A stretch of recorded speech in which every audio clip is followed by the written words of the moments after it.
الحمد لله رب العالمين والعاقبة للمتقين ولا عدوان إلا على الظالمين أشهد أن لا إله إلا الله وحده لا شريك له وأشهد أن محمدا عبده ورسوله صلى الله عليه وعلى آله وأصحابه أجمعين أما بعد. Notre assise d'aujourd'hui porte sur le titre du livre Lum'atu al-I'tiqad de l'imam Ibn Qudama. Ok? Bi'idhni ta'ala. Et ce livre, c'est un livre qui expose la doctrine des gens de la Sunna, la croyance des gens de la Sunna, les méthodologies. Ok? C'est un très bon livre pour les débutants. Et bon nombre de savants ont éloigé ce livre-là. Et comme on le sait tous, nous sommes dans une obligation de suivre la méthodologie de nos salaf salih. Qui sont les salaf salih? Les salaf salih sont ceux qu'Allah subhanahu wa ta'ala a élogiés. Ce sont ceux que le prophète sallallahu alayhi wa sallam a élogiés.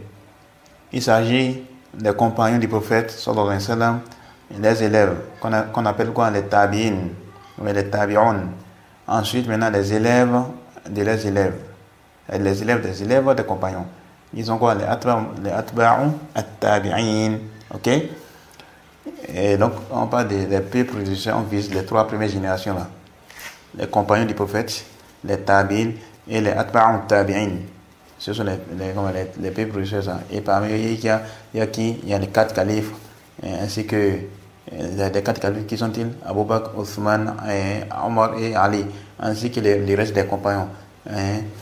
Sa'd ibn Abi Waqqas, Abu Huraira, Ibn Omar, Ibn Abbas, Huzaifa et bien d'autres parmi les compagnons du prophète sallallahu alayhi wa sallam, ainsi que les étudiants. Parmi eux, il y a qui? Mohammed ibn Sirin, Hassan al-Basri, Abu al-Aliya, il y a également qui? Il y a également Saïd ibn Musayyib, Salim ibn Abdillah. Ils sont nombreux. Dohak, Mujahid, Saïd ibn Jubair, tous ceux-là ils font partie des tabi'in. Ok? Ayyub al-Sikhtiyani, l'imam Zuhri, tous ceux-là font partie des tabi'in. Et les élèves des tabi'in, en dedans qui est qui? L'imam Malik, Sufyan al-Thawri, Sufyan ibn Uyayna, al-Awza'i, Layth ibn Sa'd, Abdullah ibn Mubarak, l'imam Ahmed, Ali al-Medini, Abdurrahman ibn Mahdi, Yahya ibn Sa'id al-Qattan, Abu Hatim al-Razi et Abu Zur'a al-Razi, et tous ceux-là, ils font partie de nos salaf. Donc quand on dit les salaf salih, on vise tous ceux-là. Ce sont eux nos guides, ce sont eux nos références. C'est vers eux on se revient en cas de quoi? En cas de détermination de la voie droite. Parce que ce sont eux qui étaient sur la vérité. Les restes des voies qui sont en contradiction avec les leurs ne sont que des voies menant à l'égarement. Donc on doit prendre garde. Et les textes du Coran ainsi que les hadiths du prophète sallallahu alayhi wa sallam ont éclairci cet aspect-là. Pour pouvoir déterminer qui est sur la vérité là, c'est la voie des salaf.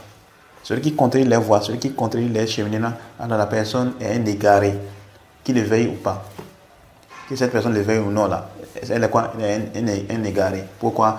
Tout simplement parce qu'il a contredit les voies, il a contredit les cheminements. Et le Coran nous a clarifié cet aspect-là. Allah subhanahu wa ta'ala nous a dit quoi? Dans la sourate Al-Baqarah, Allah dit فَإِنْ آمَنُوا بِمِثْلِ مَا آمَنْتُمْ بِهِ فَقَدْ اهْتَدَوْا فَإِنْ تَوَلَّوْا فَإِنَّمَا هُمْ فِي شِقَاقٍ. Dans la sourate Al-Baqarah, qu'est-ce qu'Allah nous dit? Allah dit, alors s'ils croient à cela même à quoi vous croyez, ils seront certainement sur la bonne voie. Et s'ils s'en détournent, alors ils seront certainement dans la division, dans le chiisme. C'est là qu'il est dit. Alors s'ils croient à cela même à quoi vous croyez. Donc les compagnons du prophète sallallahu alayhi wa sallam, les tabi'in, les élèves, ils étaient sur une croyance, une voie. Ils ont adhéré à une croyance, ils avaient une croyance. Maintenant quelqu'un, il a quoi? Celui qui est venu plus tard, il a adopté les croyances, alors il est sur la vérité. Ils seront certainement sur la bonne voie.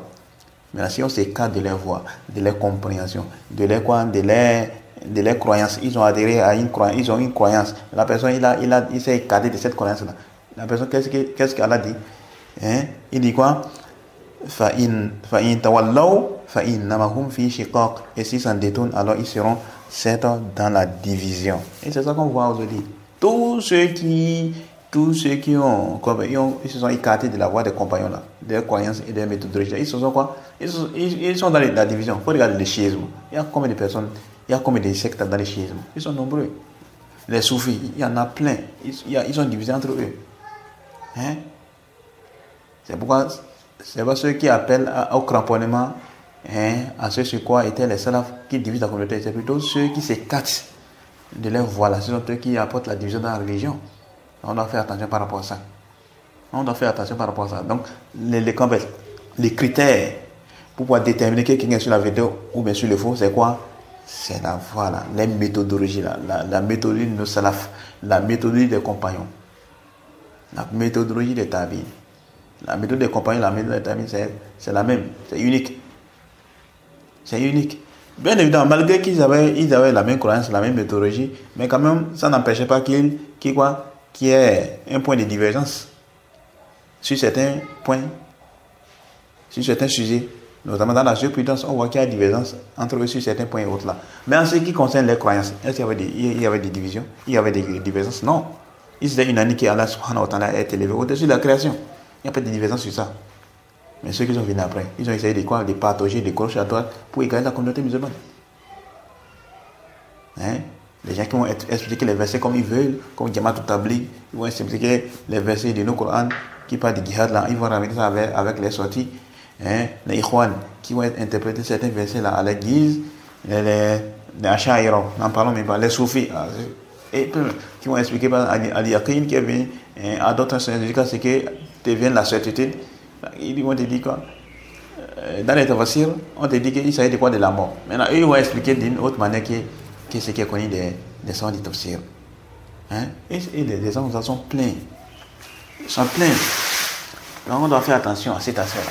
Donc, le tout ne suffit pas de dire, oh non, moi, je m'argumente, Allah a dit, le prophète a dit. Oui, c'est bien.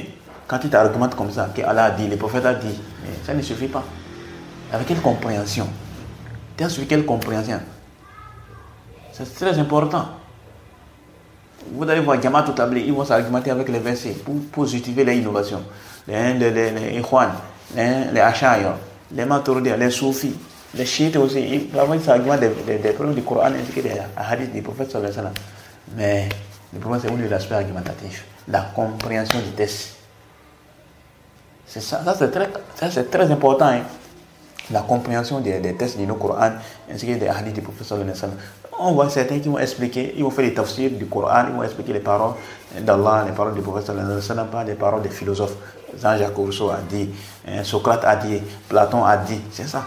Mais c'est où les grands leaders de cette communauté-là, les grandes références de cette communauté qui étaient sur la voie, la vérité, les Ibn Abbas, on laisse les paroles où? Les Ali ibn Abi Talib, les Abdullah ibn Mas'ud, les Mujahid, les Saïd ibn Jubayr, les Saïd ibn Musayyib, les paroles dans les tafsirs, on laisse ça de côté, on va pouvoir aller maintenant prendre les paroles des égarés, pire même des mécréants même. Les gens certains qui ne reconnaissent même pas l'existence d'Allah. On prend les paroles maintenant pour venir expliquer maintenant les paroles d'Allah subhanahu wa ta'ala. On prend les paroles de ces gens-là, ces égarés, ces mécréants-là, ces philosophes-là, on prend les paroles maintenant pour venir expliquer maintenant les paroles d'Allah subhanahu wa ta'ala. Subhanallah. Subhanallah. C'est très grave ça. C'est où les paroles des compagnons? Ils vont s'écarter de ça. On doit faire attention par rapport à ça. On doit veiller à cet aspect-là. Donc le tout ne suffit pas de dire non, Allah a dit, le prophète a dit, Allah a dit, le prophète a dit. Mais il faut faire suivre de Allah a dit, le prophète a dit, pas une bonne compréhension, pas une bonne méthodologie. Et quelle est cette bonne méthodologie, quelle est cette bonne compréhension-là? C'est celle des premières générations qui ont reçu de la part du prophète sallallahu alayhi wa sallam des éloges. Le prophète a dit quoi? La meilleure génération, c'est celle, c'est la mienne, donc la génération des compagnons. Ensuite, celle qui vient après. Ensuite, celle qui vient après. Le hadith est connu. Le hadith est connu. Hein? Donc là se trouve la vérité. C'est ceux-là qui suivent quoi? La vérité. Toute personne qui s'écarte de leur doctrine, de leur voie, la personne qui le veille ou non, est dans un égarement évident. La personne peut-être, il peut atteindre, son égarement peut atteindre les degrés de la grande mécréance comme ça peut ne pas atteindre les degrés de la grande mécréance. Mais quand même, on doit faire attention à cet aspect-là. On doit veiller à suivre la voie des salafs. C'est très important. C'est très important. Et l'imam Malik disait quoi? Rien ne peut réformer les derniers de cette génération que ce qui a réformé les premiers. Ce qui a réformé les premiers de cette génération. Donc on doit tâcher à quoi? À bien observer ces directives-là. On doit tâcher à bien observer ces orientations qui ont été faites par nos salafs pour rester droit, pour rester sur la vérité, pour ne pas s'écarter. Et on demande l'assistance d'Allah subhanahu wa ta'ala. Également, parmi les preuves qui indiquent cet aspect qu'ils avaient évoqué, à part le verset de la sourate Baqarah, il y a aussi le verset de la sourate Nisa. Il y a aussi les versets de la sourate Nisa où Allah dit quoi? وَمَنْ يُشَاقِقِ الرَّسُولَ مِنْ بَعْدِ مَا تَبَيَّنَ لَهُ الْهُدَى وَيَتَّبِعْ غَيْرَ سَبِيلِ الْمُؤْمِنِينَ نُوَلِّهِ مَا تَوَلَّى وَنُصْلِهِ جَهَنَّمَ وَسَاءَتْ مَصِيرًا. Allah dit quoi? Et quiconque fait scission d'avec les messagers après que le droit chemin lui est apparu et sur un sentier que celui des croyants, alors nous les laisserons comme il s'est détourné et les virons dans l'enfer. Hein? Le verset est connu. Donc celui qui va faire scission avec les messagers après que le droit chemin lui est apparu et il va suivre un autre sentier, un autre chemin qui est celui des compagnons, qui est celui des croyants. Les croyants d'abord dans les versets, qui sont les compagnons d'abord Aslan. Comme on dit bon nombre de savants, les chefs Suleiman al-Ruhaili et beaucoup de savants. Ils ont évoqué ça. Les compagnons d'abord, Ahmed al-Najimi et beaucoup de savants. Les compagnons, les croyants dans ces versets d'abord, c'est qui? Il s'agit des compagnons du prophète Mohammed sallallahu alayhi wa sallam. Donc si les compagnons sont sur une voie, ils sont sur une méthodologie, ils ont quoi? Ils ont une croyance. Et toi tu adoptes la leur, alors tu es sur la vérité. Maintenant si toi tu fais quoi? Si toi tu adoptes une autre voie, une autre croyance qui est la leur, alors tu es exposé à un grand danger. Et donc tu dois faire très attention. Et tu dois faire très attention par rapport à cet aspect-là. Donc c'est pourquoi on doit toujours tâcher à bien observer. Et tout ne suffit pas de dire Allah a dit, le prophète a dit. Parfois certains même ils vont délaisser Allah a dit, le prophète a dit, Fulan, un tel a dit. Quand tu vas observer même la personne, tu vas voir que la personne c'est une perverse, ou bien c'est un mécréant, ou bien quand même que c'est un imam. Mais c'est une parole qui est en contradiction avec l'épreuve.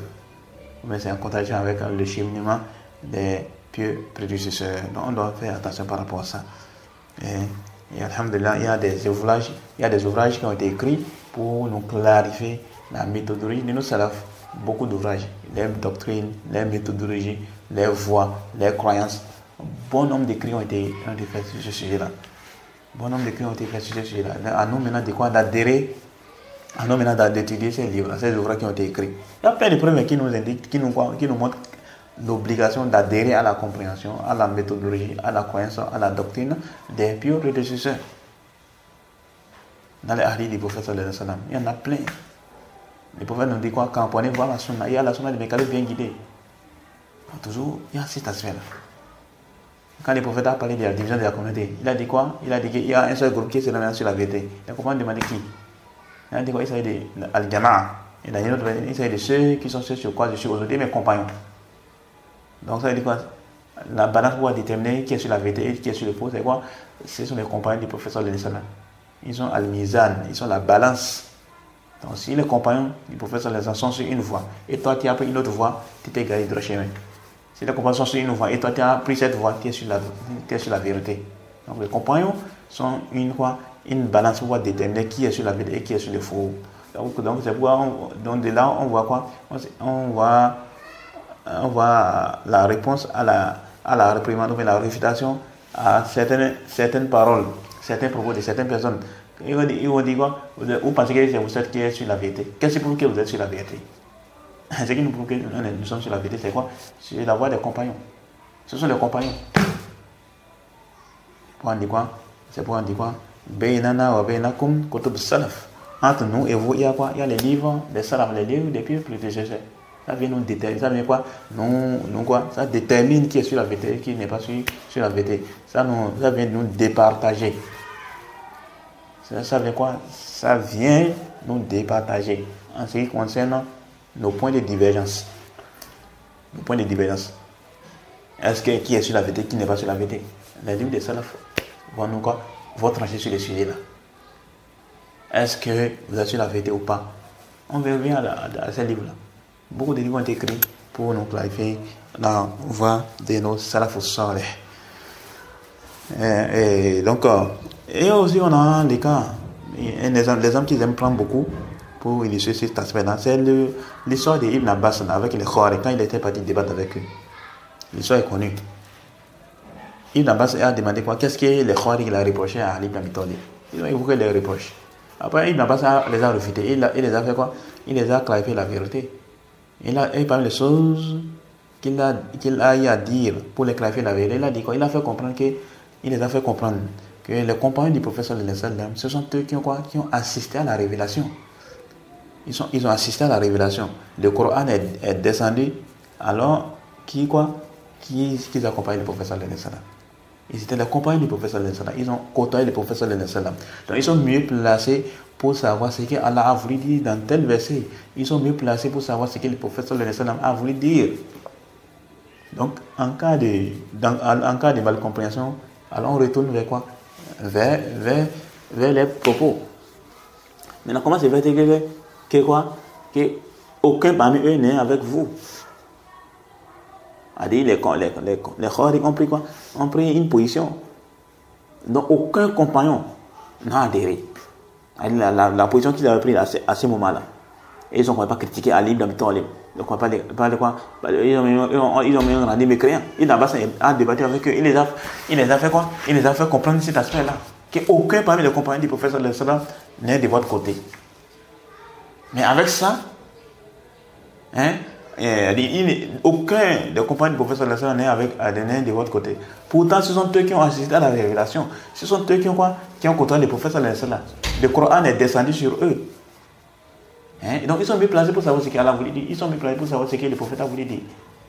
Donc vous avez maintenant mieux compris la raison plus que eux. Vous avez mieux compris maintenant le Coran plus que les compagnons. Vous avez mieux compris les paroles du prophète sallallahu alayhi wa sallam plus que les compagnons. Alors que ce sont eux qui ont côtoyé le prophète. Ce sont eux qui ont assisté à la descente. Ils ont assisté à la révélation. Donc ça montre qu'il y a un problème. C'est ça qui les a fait comprendre. C'est pour dire quoi? Les compagnons du prophète sallallahu alayhi wa sallam sont une balance pour déterminer si quelqu'un est sur la vérité ou sur le fou. Ils sont une balance. Donc on doit faire attention par rapport à cet aspect-là. Et comme je disais, beaucoup de livres ont été écrits pour nous clarifier la doctrine de nos salafus salih. Et parmi ces ouvrages, il y a ces livres-là. De l'imam Ibn Qudama. Ok? Les livres Lumatul I'tiqad. Il a Lumatul I'tiqad al-Hadi. Il a Sabil al-Rashad. De l'imam Ibn Qudama al-Maqdisi. Qu'Allah lui fasse miséricorde. Il y a d'autres livres qui ont été écrits. Beaucoup de livres ont été écrits. Il y a le Qitat al-Sotiyya. Il y a Sharh al-Sunnah de l'imam Barbahari. Sharh al-Sunnah de l'imam Mozani. Sharh Usul al-I'tiqad de l'imam Lalakai. Al-Hujjatu fi Bayan al-Mahajja de Qiwam Sunnah al-Asbahani qui fait des Shafi'iyya. Aqidat al-Salaf wa Ashab al-Hadith de l'imam Sabuni. Usul al-Sunnah de l'imam Zamani. Il y a plein de livres. Beaucoup de livres ont été écrits pour nous clarifier la doctrine, la méthodologie et la croyance de nos salafus salih. À nous maintenant de fournir énormément d'efforts pour pouvoir étudier ces livres-là et se cramponner à cette doctrine et se cramponner à cette méthodologie afin qu'on soit sain et sauf ici-bas et dans l'au-delà. Sinon nous serons dans un grand danger. Si on s'écarte de la doctrine. Et on demande l'assistance d'Allah subhanahu wa ta'ala. Ok? Maintenant, on va parler de l'imam Ibn Qudama de manière résumée. L'imam Ibn Qudama, qui est-il? Son nom, l'imam Ibn Qudama, il se nomme Abu Muhammad, Abdullah, Ibn Ahmed, Ibn Muhammad, Ibn Miqdam, Ibn Qudama, Ibn Miqdam, Ibn Nasr, Al-Maqdisiyu, Al-Hambali. Donc, c'est le nom de l'imam Ibn Qudama, ok? Et l'imam Ibn Qudama, il est né à Jamahir en Palestine durant le mois de Sha'ban en l'an 541 de la Hijra. Et sa famille et ses proches ont émigré à Damas en l'an 551 de la Hijra. On rapporte que dès son plus jeune âge, il avait mémorisé entièrement les nobles Coran. Et il a étudié certains livres auprès de ses professeurs. Et qu'il avait une très belle écriture. Lui et son cousin Abdul Ghani al-Maqdisi, Certainement, vous connaissez. Vous connaissez les livres Umdatul Ahkam, non? Il est l'auteur de ces livres-là, l'imam Abdul Ghani al-Maqdisi. Donc l'imam Ibn Qudama et son cousin. Ils sont cousins, quoi. Ils sont de la même famille. Et ils ont étudié ensemble. Ils ont voyagé ensemble pour la richesse de la science. Et c'est très bien, le fait d'avoir un compagnon dans la richesse de la science, ça c'est très bien, ça te facilite. Sauf que il faut faire attention par rapport au compagnon sur lequel tu vas côtoyer. Si la personne c'est un parasite, ça risque d'avoir un impact sur toi de façon négative. Contrairement à si c'est quelqu'un qui est motivé et autres là, qui fournit énormément d'efforts, ça va t'influencer et tu pourras également fournir des efforts pour rechercher la science. Car ça nous facilite. Donc l'imam Ibn Qudama et son cousin Abdul Ghani al-Maqdisi, ils ont voyagé en l'an 561 de la Hijra pour Bagdad. Ils ont rencontré le grand savant Abdul Qadir al-Gilani, celui dont les soufis s'affilient là. Abdul Qadir al-Gilani Allah lui fasse miséricorde. C'est un grand savant parmi les grands savants de cette communauté. Il fait partie des Hanabila. Donc l'imam Ibn Qudama, ils ont voyagé pour les rencontrer et ils ont fait quoi? Ils ont passé 50 nuits avec lui, non? Qu'Allah lui fasse miséricorde. Donc ils ont étudié auprès de Cheikh Grand Savant. Ensuite, maintenant, ils se sont rendus auprès de qui? De l'imam là, de celui qu'on appelle Ibn Jawzi. Ils ont, après avoir rencontré l'imam Abdul Qadir al-Jilani, ils ont pris la science auprès de lui. Ensuite, ils sont partis chez l'imam Ibn Jawzi. Ibn Jawzi, l'auteur, le grand savant. Ibn Jawzi, il est l'auteur de beaucoup d'ouvrages, des grands exhortateurs et autres. La qu'Allah lui fasse miséricorde. Et Ibn Qudama, ils ont étudié auprès de lui. Ok? Ils ont également étudié auprès de beaucoup d'autres professeurs. Parmi eux, l'imam Ibn Qudama, il a étudié auprès de bon nombre de professeurs. Parmi eux, il y a Abu Zur'a Ibn Tahir, Ahmed ibn Muqarrab, et également Ma'mar ibn al-Fakhir, également beaucoup d'autres. Ok, beaucoup d'autres également. Beaucoup d'autres. Et l'imam Ibn Qudama, il est l'auteur de beaucoup d'ouvrages, parmi lesquels Al-Mughni, qui est un livre dans le fiqh, un grand livre dans le fiqh. Il a le livre Umdatul Fiqh, le livre Umdatul Fiqh, qui est un livre qu'il a écrit pour les débutants, selon les mazhab de l'imam Ahmed ibn Hanbal. C'est ce livre-là, le Cheikh l'Islam Ibn Taymiyyah a expliqué là, mais il n'a pas terminé. On est Sharh Umda de Ibn Taymiyyah. C'est le livre de Umdatul Fiqh de l'imam Ibn Qudama, il a expliqué. Il y a également beaucoup de savants contemporains qui ont expliqué ce livre-là, le Cheikh Fawzan et plein d'autres savants. Umdatul Fiqh, l'imam Ibn Qudama, il est l'auteur de ce livre-là. Il est l'auteur de beaucoup d'ouvrages dans le fiqh, dans la qaïda et autres là. On va citer juste quelques-uns, on ne pourra pas tous citer. Donc, parmi ces ouvrages-là, comme il a dit, il y a Umdatul Fiqh, qui est un résumé. Ensuite, il y a les Muqni. Ensuite, il y a quoi? Il y a les Kafi. Ensuite, il y a les Mughni. J'ai cité combien de livres là? Ça fait 4 noms. Le Umdatul Fiqh, c'est le résumé. C'est un livre résumé dans le fiqh. Ensuite, maintenant, il y a un autre livre dont le niveau est plus élevé, qui est quoi? Al-Muqni. Ensuite, il y a un autre livre également qui est quoi? Qui est plus vaste, qui est quoi? Qui a un niveau plus élevé que Al-Muqni. Et c'est quel livre? Al-Kafi. Ensuite, maintenant, il y a quoi? Al-Mughni, qui est un grand livre dans le fiqh. Et l'imam Ibn Qudama, il a plus penché vers le fiqh, contrairement à son cousin, qui est son compagnon dans la recherche des sciences, qui est Abdul Ghani al-Maqdisi. Lui, c'est dans les hadiths. Ok? Lui, c'est dans les hadiths. Il a excellé dans les hadiths et Ibn Qudama a excellé dans le fiqh. Bien évidemment, ils tous sont les grands savants dans les hadiths et dans le fiqh, qu'Allah les fasse miséricorde. Également, Ibn Qudama, il est l'auteur d'autres ouvrages, comme les livres Rawdatun Nadhir, qui est un livre dans l'usul fiqh. Ok? Il est également l'auteur d'autres ouvrages, comme ces livres qu'on va étudier. Lumatul I'tiqad, il a Sabil al-Rashad, également des livres Zam Tawil, également d'autres livres également. Ok? Il est également l'auteur de beaucoup d'autres ouvrages. Ok? Et les livres qu'on va étudier, c'est Lumatul I'tiqad al-Hadi, il a Sabil al-Rashad. Ok? Et les Luma là, ça veut dire Lum'an. Ok? Ça veut dire Lum'an. Et c'est quoi? Comme l'a dit le Cheikh Fawzan, c'est une chose qui donne de la lumière. Et donc on va dire quoi? C'est-à-dire une lanterne qui éclaire. Et donc le sens du titre du livre, c'est quoi? C'est l'éclaircissement de la croyance authentique dont il incombe d'adhérer et de délaisser ce qui s'oppose. Donc ce qui est quoi? Autre que ça. Donc toute autre croyance là, autre que ça, là, on doit s'en écarter. Ok? C'est ça en fait. Et le livre là, de l'imam Ibn Qudama, c'est un livre qui est réparti en plusieurs parties. Le contenu du livre, on va présenter le livre de façon résumée. Alors le livre est réparti en plusieurs points. L'auteur, il a d'abord commencé par une introduction où il a parlé du sifat, des attributs divins. Il a parlé de la règle des gens de la sunna dans ce chapitre. Et il a évoqué certains points également, en rapport avec certains attributs. Et également l'obligation de suivre la méthodologie des salaf salih.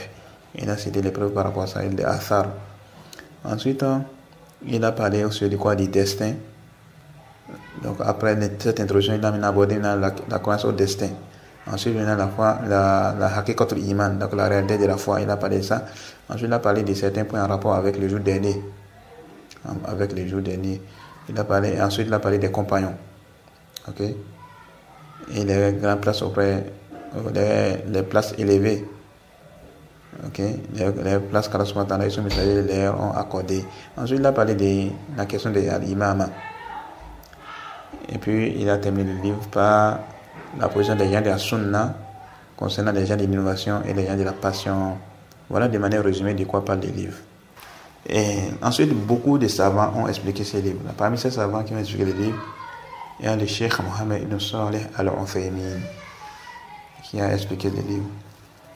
Il y a aussi le Cheikh Fawzan qui a aussi expliqué le livre. Il y a aussi le Cheikh Ahmed ibn Yahya al-Najmi. Il y a aussi le Cheikh Zayd ibn Hadi al-Khali. Il y a aussi le Cheikh Saleh al-Sheikh. Il y a aussi le Cheikh Mohammed Abu Hazim. Il y a aussi le Cheikh Obeid al-Jabiri et bien d'autres savants qui ont expliqué le livre. Il y a certaines explications, c'est disponible en audio, d'autres c'est en écrit. Donc voilà de manière résumée ce qu'on va dire. C'était juste une introduction sur le sujet. Donc dans la prochaine assise, on va commencer avec le livre. Donc on va rentrer dans les vifs du sujet avec les propos de l'auteur. Donc on va s'arrêter ici.